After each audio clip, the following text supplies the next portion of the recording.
About safety for school-age children and adolescents. The points that I'm going to go over today are going to be internet safety, young driver safety, automobile safety, drugs and alcohol, sports, and I'm also going to touch on effective communication strategies when dealing with your child. So, internet safety. When dealing with the internet, supervision is key. Spend time online together and teach your children appropriate online behavior. When supervision is not possible, find out what, if any, online protection tools are offered by your child's school, after-school center, or friends' homes. Also, you want to become computer literate and learn how to block objectionable material. Teach your children to never give out personal information like their last names, phone numbers, or addresses. Also, you don't want to keep your computer in individual bedrooms.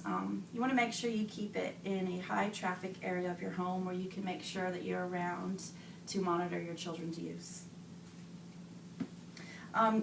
Another couple things, you also want to establish limits for which online sites you approve for your children to be seeing, and make sure that they know what is appropriate and what is not.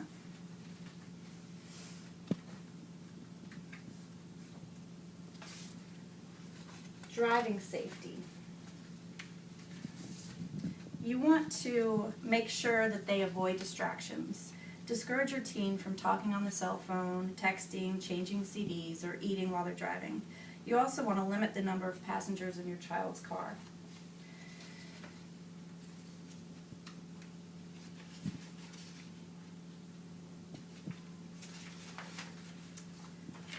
The risk of your child being involved in a car crash goes up when there are 2, 3, or 4 passengers in their car, so you definitely want to limit that. Encourage seatbelt use. Seatbelt usage reduces the risk of a fatal crash by 50%. Say no to nighttime driving. The crash rate for teens is 3 times higher after 9 p.m. 40% of teen motor vehicle fatalities occur during the night. Protect your teen driver by saying no to night driving.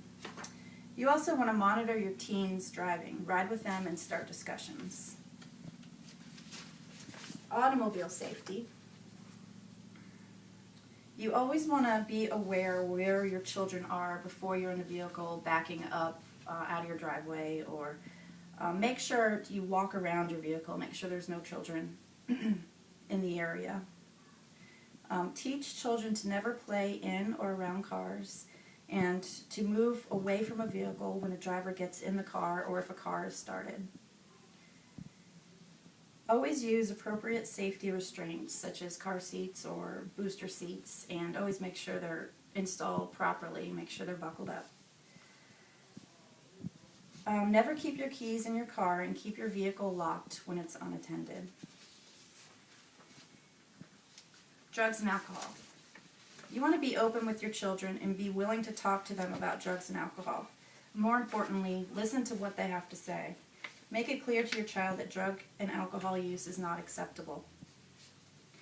Know where your teen is and know who his friends are.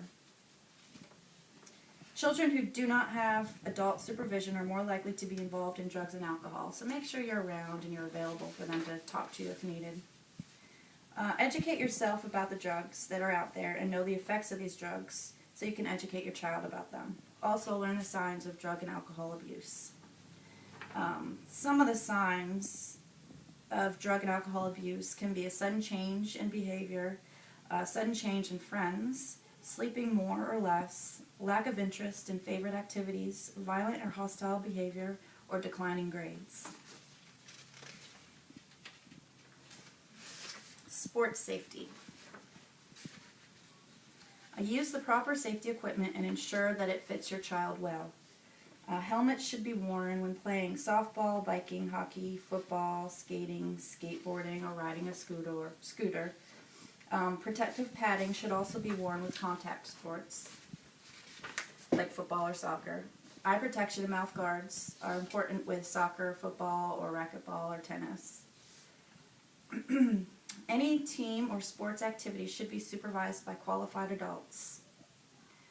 This team coach should be also trained in CPR as well. Prevent heat-related illnesses such as dehydration, heat exhaustion, or heat stroke by providing plenty of fluid, sunscreen, and other sun protection, like hats. Make sure they have regular fluid breaks during their practice times and games. Children need to drink 8 ounces of fluid, preferably water, every 20 minutes or more after playing. Warm-ups and cool-downs can also reduce the chance of injury.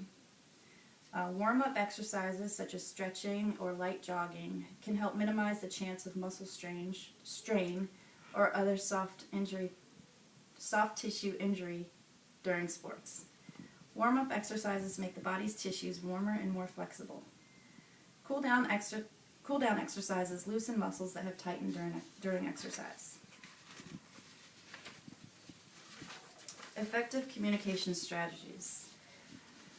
It's really important to let your children know that you're interested in what they have to say. Listen to them carefully and don't interrupt.